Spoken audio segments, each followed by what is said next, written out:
aminareo aneriavana ny fahasoavany Jesoa Kristy tompontsika. Amen. Ny fanalahidy ny fahatanterahany tenin'Andriamanitra. Ny fanalahidy ny fahatanterahany tenin'Andriamanitra.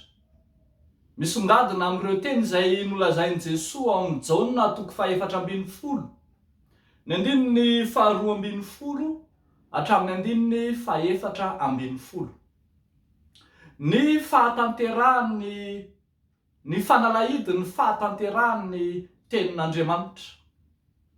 Ny raha tsika rehetra nafantatra fa mitondra fampiononana ho an'ny olona, indrindra ho an'ireo mpianatra i Jesoa, raha nilaza fa handeha izy, voatery hiala amin'izy ireo izy, dia nampanantena kosa izy fa tsy hamela azy ireo fa andrainy andraiky ny mandrakariva, ary dia nisy ny teny fampiononana, teny fampanantenana fa haniraka ny fanahy masina izy hiasa sy homba mandrakariva amin'ireo mpianatra ireo.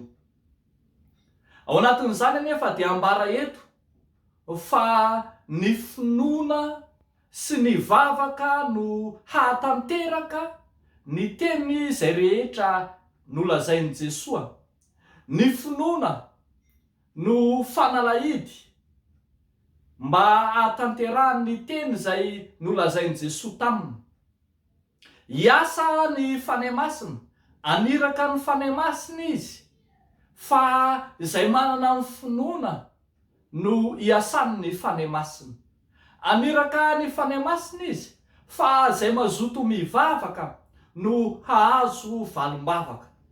Dia hoy Jesoa raha milaza manao hoe izay mino ahy, ny asa ataoko no ataony koa. Raha marina kokoa dia ny hoe izay rehetra manana finoana dia afaka miara-miasa amin'ny fanahy masina izy.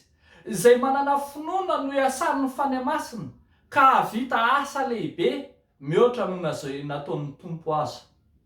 Dia hitantsika tsara ny fahatanterahany izany fa raha toa ka ny asa tao Palestina tamin'ny taonjato voalohany Jesoa Kristy, ny mino kosa dia ny asa nandritra ny taonjato 120 zay, ary ny asa nanerana izao tontolo izao.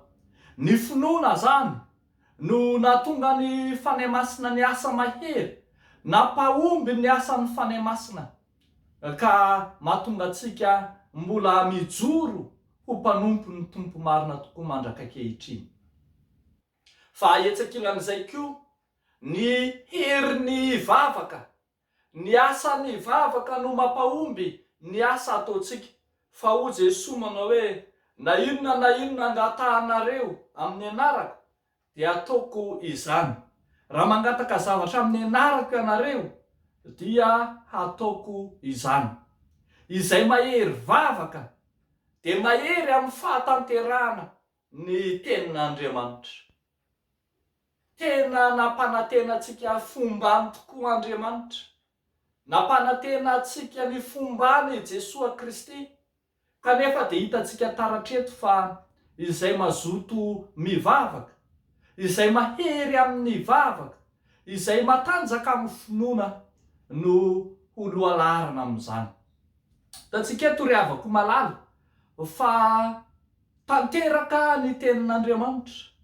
I Jesoa Kristy no nampanantena, i Jesoa Kristy no nilaza, nitondra fampiononana, dia indro tanteraka amin'izay mino izany, tanteraka amin'izay maharitra amin'ny fivavahana izany. Tao mandrakariva ary isika mandrakakehitry anana izany fiainam-pinoana sy fiainam-pivavahana izany, satria ao amin'izany no azahoantsika valim-bavaka, ao amin'izany no hiasan'Andriamanitra amintsika, ao amin'izany no ahatanterahany ny tenin'Andriamanitra. Mazava hatrany ry havako fa tsy maintsy tanteraka ny tenin'Andriamanitra, saingy ilana ny finoana zany ho amin'ny fanamarinana, ny izany fanatanterahany ny tenin'Andriamanitra izany. ny finoana ananako sy ny finoana anananao, ny vavaka ataoko sy ny vavaka ataonao dia mampahomby ny tenin'Andriamanitra eo amin'ny fiainantsika tsiraray avy. Raha ohatra zany fehezina amin'ny teny tokana dia ny hoe tanteraka amin'izay mino azy ny tenin'Andriamanitra. Tahaka an'izany manko no ahafantarantsika hoe ny Baiboly ho tenin'Andriamanitra ambaran'ny olona fa rediredy sy hevitravina fotsiny zany, fa ho anao izay mino ny asan'ny fanahy masina dia mahafantatra fa tenin'Andriamanitra no raketiny izany. Ary zany ihany koa ry havako malala, ho an'izay tsy mino na mivavaka ary izy dia toa heverina fa tsy misy heviny, tsy misy dikany mivavaka izay atao. Fa ho anao izay mino dia efa niaina sy mbola miaina ary mandray valim-bavaka mandrakariva avy amin'ny tompo ianao. Aoka ary isika ry havana tsy ho kivy, tsy ho ketraka tahaka ny sasany izay tsy manana finoana, tsy manana fanantenana, fa mino dia ho hitanao ny voninahitr'Andriamanitra ary mangatahy dia omena ianareo. Ho an'Andriamanitra irery any ny voninahitra. Amen. Hivavaka isika. Misaotra fanahy masino, misaotra noho ny asalinao lehibe izay ahariarinao eo amin'ny fiainanay andavanandro. Misaotra anao izay satria mahatsiaro manana anjara manokana noho ny amin'ny fitiavanao sy ny famondram-ponao. Hitanay maso sy tsapahin'ny tananay ilay Andriamanitra miasa, ilay tenin'Andriamanitra tonga vokatra hita maso, ilay mamonjy anay tsiraray avy. Ankehitriny izay resy lahatra fa ny finoana sy ny fifandraisana aminao Andriamanitra no vahaolana entinay miady hahazahoanay ny valim-bavaka marina. Tsy mitsara izay Tompo mivavaka aminao, indrindra eo anatrehan'ity toe-javatra sarotra lalovanay ity, ny toetry ny andro, ny amin'izay toe-po toe-panahinay tsiraray avy hatrehanay izany, fa indrindra entinay ambavaka eo aminao ny amin'ny foto-drafitr'asa izay marefo ananan'ny Malagasy Jesosy. Ianao hiaro ny ain'ny Malagasy, indrindra ireo mihitsy matoky anao. Ary ianao izay efa niteny fa izao no mahalala hevitra heverana anareo hitondra fiadanana fa tsy loza, dia tanterao ho tompon'ny fiadananao. Amin'ny anaran'i Jesosy Kristy Tomponay.